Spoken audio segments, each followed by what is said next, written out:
আমি 16 বছর বিদেশ করি কাজে আমি শহরে 7 তলা বিল্ডিং এ বউ বাচ্চারে ভাড়া শহরে রাখছি, আমি বিদেশের জমিনে একটা রুমে মাটিতে ফ্লোরিং করে থাকি, আমার জিন্দেগির সব জমা টাকা বাড়িতে পাঠাই।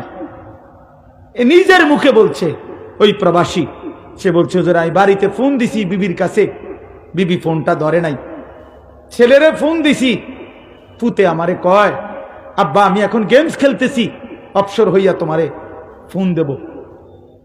খোদার কসম ওই বাপ বলতেছে হুজুর আমি 1 ঘন্টা পরে আবার ফোন দিছি, বিবি তখনও ধরে না, ছেলেটারে আবার ফোন দিছি, ছেলেটা আবারও বলতেছে, এইবার ফোন রিসিভ করে আমার ছেলে আমারে ধমক দিয়া বলছে তোমাকে না বলছি আমি গেমস খেলতেছি, আমি না বলছি তোমারে অবসর হয়ে ফোন দেব, আবার ফোন দিলা কেন?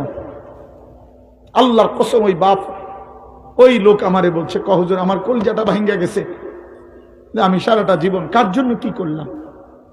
কয় আমি না জানাইয়া বিদেশ থেকে দেশে আসছি, আইসা 7 তলার উপর থেকে ছেলেটারে উনি নিজে বলছে আমি লাথি দিতে দিতে তারে নিচে নামাইছি, নাম, আর বেডিরও বলছি নাম।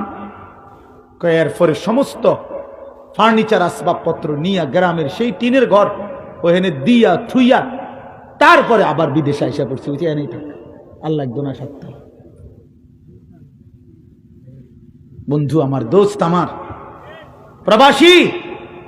প্রবাসী যারা তোমাদেরও, তারা সেখানে জমিদারি করে না,